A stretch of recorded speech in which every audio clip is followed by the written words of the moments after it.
uma empresa de informática, então não importa, né? Um teleatendimento. Então, existe um elo muito direto, né? Uma ligação direta entre a alta direção e a área do SESMIT, tá? Então, o pessoal que vai fazer a prevenção de acidentes. Eu não estou falando da CIPA, tá? Mas da pessoal que vai fazer toda a investigação, que é o SESMIT, a representante do SESMIT, que a gente tem que fazer as medidas de controle para que sejam adotadas, né? E a gente tem embasamento legal para isso. Então, a gente vai ter a ligação direta com a alta direção.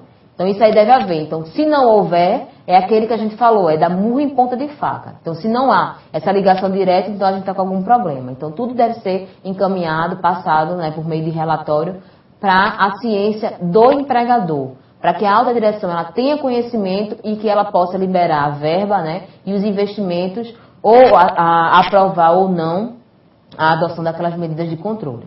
Ok? Mais alguma pergunta, Tatiana? Sim, do Paulo Corrais Novos, a aluna Raquel. Quanto à periodicidade das inspeções, elas devem ser definidas de acordo com a norma ou pode ser definida pela diretoria junto à CIPA ou SESMIT?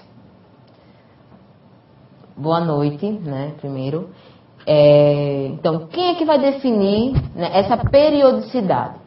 Eu não me recordo que haja nenhuma norma específica. A gente falou aqui das reuniões, né, da CIPA. As reuniões da CIPA existem aquelas que são ordinárias, que são definidas mensalmente, e aquelas extraordinárias. Para caso de inspeções, não existe, né, essa periodicidade definida em legislação. Existe sim aquela que a gente vai atribuir, e aí ela vai passar a ser uma norma, porque ela vai ser definida internamente. Então é a empresa que vai definir. Vamos definir que uma por mês é suficiente. Ótimo, então uma por mês a gente vai fazer. Não acho que uma a cada 3 meses ela é importante, não precisa ser tão rigorosa. A gente pode fazer uma a cada 3 meses, né, que a gente vai fazer esse acompanhamento. Então, quem vai definir isso é a empresa. Mais alguma pergunta, Tatiana? Não temos mais nenhuma outra dúvida. Um pouco sobre os tipos de inspeções que podem haver no ambiente de trabalho. Então, tipo de inspeção, né, inspeção de segurança geral. Então, o que seria essa inspeção de segurança geral? É aquela inspeção, né, mais completa, pois nela a gente consegue verificar todas as instalações da empresa na busca de condições inseguras e insalubres. Então é aquela onde a gente vai abranger toda a área de trabalho. Porém, apesar dela ser mais completa, ela é de menor profundidade. Por quê? O que significa isso? A gente vai conseguir focar apenas um único local, então vai fazer de forma mais abrangente.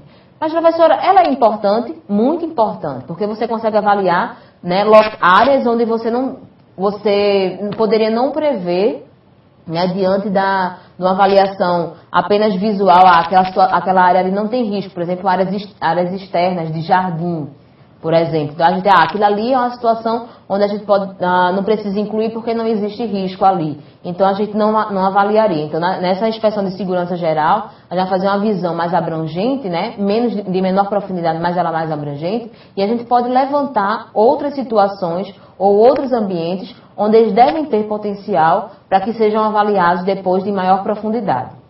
Então, um exemplo para vocês. Quem é que nunca encontrou nenhum bichinho diferente em casa? Por exemplo, uma barata, né, ou um escorpião, um rato em alguma área. Então, se a gente fizesse inspeção na nossa casa, né, de uma forma mais abrangente, a gente encontraria pontos que são propícios ao desenvolvimento, né, de roedores ou de algum desses outros insetos. Então, a gente conseguiria. E aí, depois a gente poderia fazer uma inspeção mais atuante, diretamente no foco, para que a gente conseguisse avaliar da forma mais adequada. Isso acontece também dentro do ambiente da empresa. Então, já aconteceu, né, comigo, né, na empresa onde eu trabalhava. O que aconteceu? A gente teve uma situação onde um funcionário ele foi picado por um escorpião.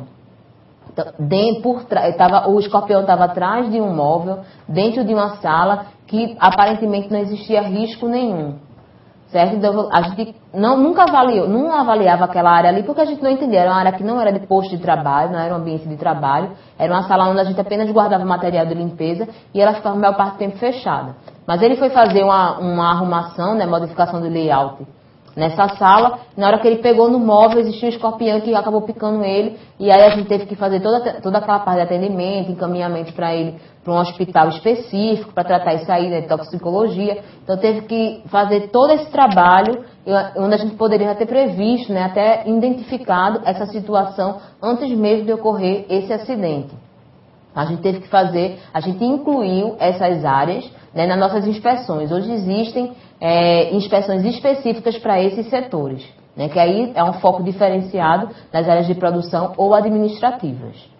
Inspeções de segurança por setor de trabalho, que é o que eu estou falando para vocês. É um tipo de inspeção limitado a um determinado setor de trabalho, de acordo com as necessidades da empresa. E aí é o que a gente definiu. Além da gente ter essa inspeção de segurança geral, a gente agora tem uma inspeção de segurança por setor de trabalho.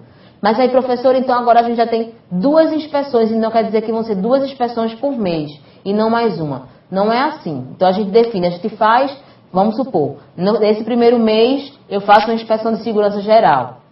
No mês seguinte eu faço apenas no setor específico que a gente escolheu para que seja avaliado. Então a gente vai fazendo dessa forma, a gente vai mesclando, né, a forma de inspeção que vai ser feita dentro do ambiente de trabalho. Inspeção de segurança por grupo de risco específico. Então, esse tipo de inspeção, ele é menos abrangente do que as citadas anteriormente, né? Entretanto, ele mantém a sua importância por atuar objetivamente em um determinado grupo de risco. Então, que pode ser o principal, que foi identificado na empresa, e que foi priorizado, né, para uma atuação imediata. Então, se a gente identifica e a gente vai avaliando os grupos de riscos específicos, a gente vai conseguir uma atuação ainda maior naquela situação que possa ocorrer dentro do ambiente de trabalho. E aí, que riscos são esses? Que grupo de riscos são esses? Né? Então, deixa eu mostrar para vocês aqui quais são os grupos de risco que a gente está falando aqui. Vida, acho que vai precisar me tirar aí dessa... para que eles consigam visualizar melhor. Então, eu vou falando para vocês, não estão conseguindo me enxergar, mas a gente vai se comunicando aqui pela setinha do mouse. Então, o primeiro grupo de risco que a gente está falando aqui é esse grupo aqui, o grupo verde, que a gente está falando dos riscos físicos.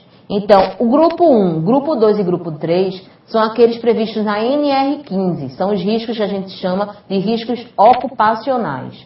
Então, esses riscos, o que seria, né, representando o risco físico? Ruído, vibrações, radiações não ionizantes e ionizantes, frio, né? Então calor intenso, né, no ambiente de trabalho. Então tudo isso aí a gente considera como riscos físicos, tá? Eles estão descritos aqui e são representados pela cor verde. Então, quem já viu um mapa de risco, essa é a representação gráfica que identifica os riscos físicos no mapa de risco. O grupo vermelho, então quem é que representa o grupo vermelho? São os riscos químicos, tá? Quais são eles? Poeiras, fumos, neblinas, gases, névoas, vapores orgânicos que possam ter no ambiente de trabalho em concentrações determinadas, que também estão previstos na NR15. Então, representa o grupo de riscos químicos. O grupo marrom, né, que aqui está um pouco laranjinha, mas é o grupo marrom.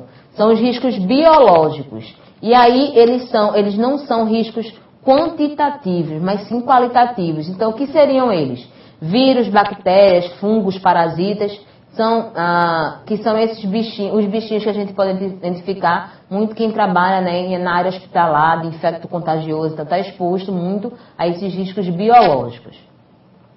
Grupo 4, né, que é o risco amarelo, que são os riscos ergonômicos. Eles não são previstos em NR15, mas existe uma norma específica que fala, né, sobre ergonomia, que é a NR17. Então, ela fala sobre riscos ergonômicos, esforço físico intenso, levantamento e transporte manual de peso, controle e risco de produtividade, a gente está falando das pressões do trabalho, imposição de ritmos excessivos. Então, isso é previsto nesse grupo 4, que é o grupo amarelo dos riscos ergonômicos. E o grupo azul, né, vou mostrar aqui para vocês.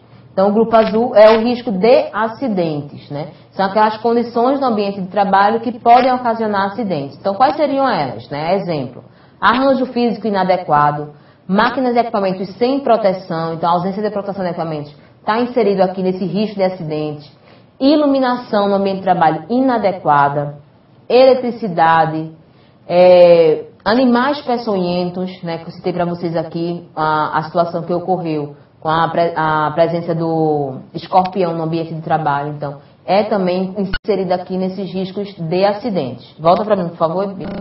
Obrigada. Então, todos esses riscos aí, eles precisam ser avaliados dentro da empresa para que as medidas de controle possam ser adotadas. E aí é o que fala nessa inspeção de segurança por grupo de risco específico. Então, quando a gente define, então, aconteceu uma situação onde houve um problema com animais peçonhentos. Então, vamos focar nesses riscos de acidente que a gente vai avaliar dentro do ambiente de trabalho. Então, a gente vai focar no grupo de risco específico. Ah, não, eu acho que é muito mais importante eu avaliar aquele grupo de risco químico, né? Porque na empresa que eu trabalho, o pessoal trabalha muito com produtos químicos e eu preciso avaliar para ver como é que está a concentração. E aí a gente pode fazer de forma qualitativa ou quantitativa, que aí é de extrema importância que a gente faça quantitativamente para a gente ver a insalubridade daquele ambiente de trabalho. Então, tudo isso precisa ser visto e pode ser feito durante as inspeções de segurança por grupo de risco específico.